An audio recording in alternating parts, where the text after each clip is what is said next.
Territorio Conectas, conectando realidades.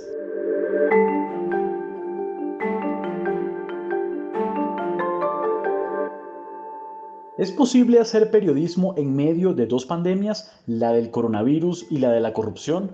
El periodismo ecuatoriano vive uno de sus momentos más críticos. Por un lado, los profesionales de la comunicación se enfrentan a los desafíos de informar en medio del coronavirus, que ha dejado más de 4.000 muertos y ha golpeado especialmente ciudades como Guayaquil. Por el otro, los periodistas tienen el reto de informar sobre la corrupción que azota desde hace años a Ecuador, no sin correr riesgos de amenazas y ataques. Soy Gerald Lucero y en esta entrega de Territorio Conectas en formato podcast me acompañan 5 periodistas ecuatorianos para tratar este tema: Daniela Aguilar, Mónica Almeida y Marlon Puertas, miembros de nuestra comunidad periodística, y Juan Carlos Calderón junto a Arturo Torres.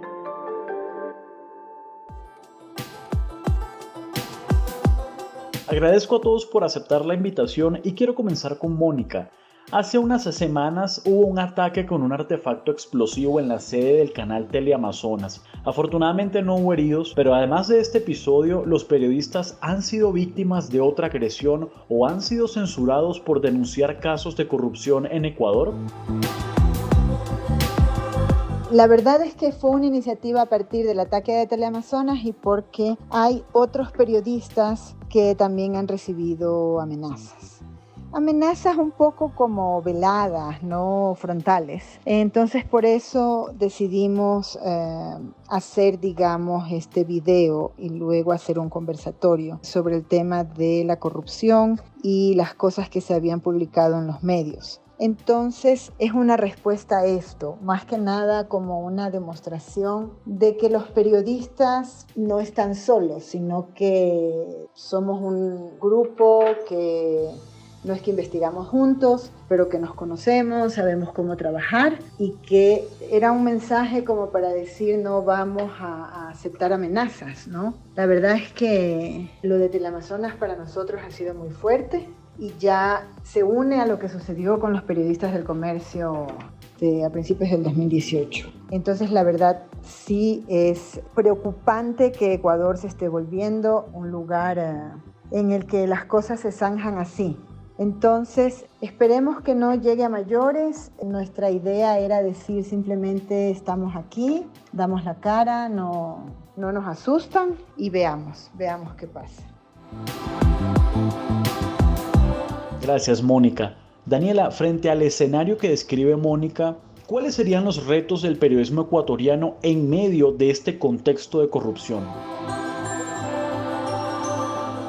Considero que el periodismo de investigación ecuatoriano enfrenta el enorme reto de mantener latente, con sus publicaciones, la indignación ciudadana que ha despertado esta pandemia de corrupción y que puede convertirse en un motor de cambio. Hay que decir que el ecuatoriano en general ha sido indiferente a las denuncias de corrupción, que solo ahora, cuando ha palpado que el robo indiscriminado en los hospitales ha debilitado el sistema y provocado incontables muertes en la emergencia, se ha apropiado de las denuncias presentadas por la prensa y alzado su voz para exigir la actuación de los operadores de justicia.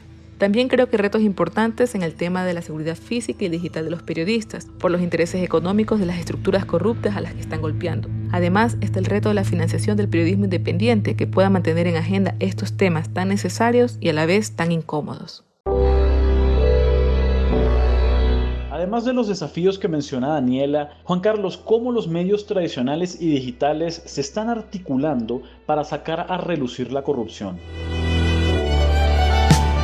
Como medios digitales dedicados al periodismo de investigación y a la profundización de las historias, lo que solemos hacer es compartir los contenidos cuando sentimos o notamos que puedan correr peligro. Esto es, que puedan recibir ataques, ¿no es cierto?, de acceso, de denegación de acceso, u otro tipo de ataques, y también para lograr un mayor impacto en nuestras respectivas audiencias. Si juntamos audiencias en un solo tema, por ejemplo, en los temas de corrupción, en la compra de insumos contra el COVID, medicinas, etcétera, etcétera, que se ha dado en el Ecuador, creo que también en otros países, lo que hemos hecho es precisamente reproducirnos y compartir al tiempo las historias. Esto ha causado un enorme impacto en redes, también ha rebotado mucho en los medios tradicionales, aunque también los medios tradicionales han aportado con investigaciones, sobre todo Teleamazonas, en estas historias. Y lo otro es también protegernos. De hecho, se han dado amenazas. Nosotros consideramos y tenemos evidencias para asegurar que se actúa con lógica de crimen organizado, de mafias, en este tipo de negocios sucios dentro de la salud pública ecuatoriana.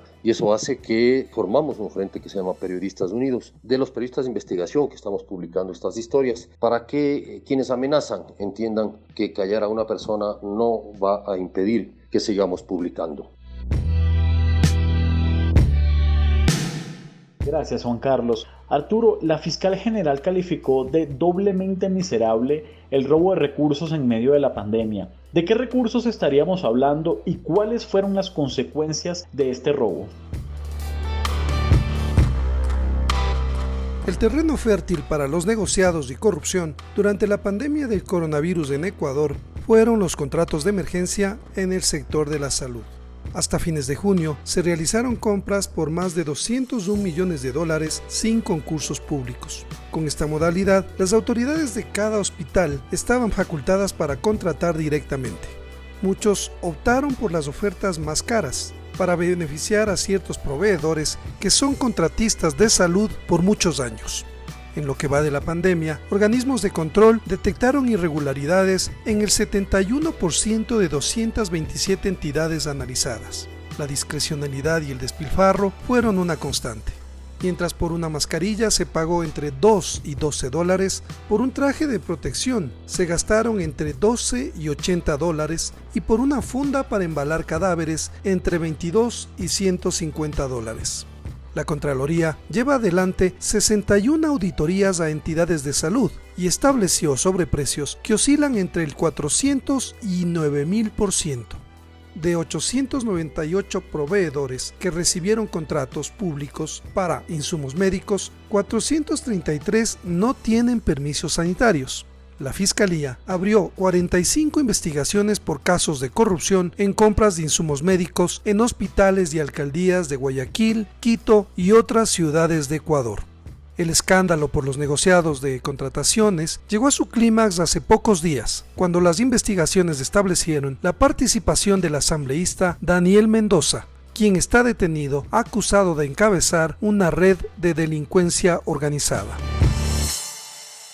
45 investigaciones por casos de corrupción en compra de insumos médicos es una cifra importante.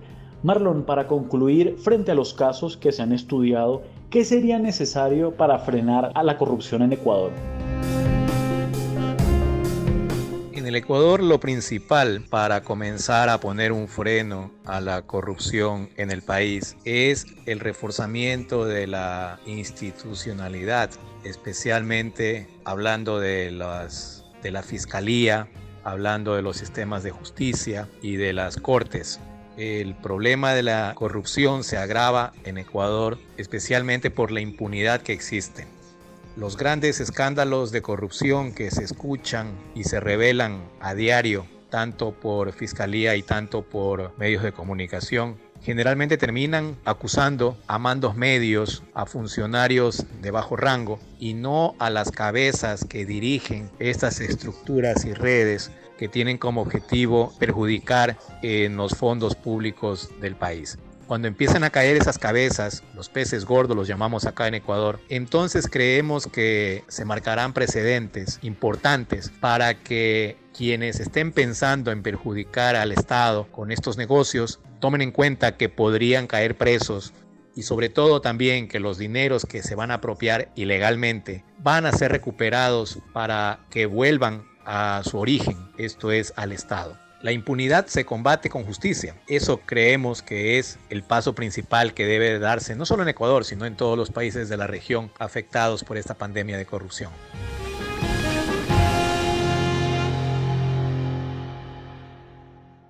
Agradezco a Daniela Aguilar, Mónica Almeida, Marlon Puertas, Juan Carlos Calderón y Arturo Torres por sus reflexiones sobre la situación del periodismo en Ecuador. Invito a los oyentes a estar atentos a próximas entregas de esta serie Territorio Conectas. En nuestra página www.conectas.org también encontrarán contenidos periodísticos e investigaciones de las Américas. Soy Gerald Lucero y me despido hasta el siguiente episodio.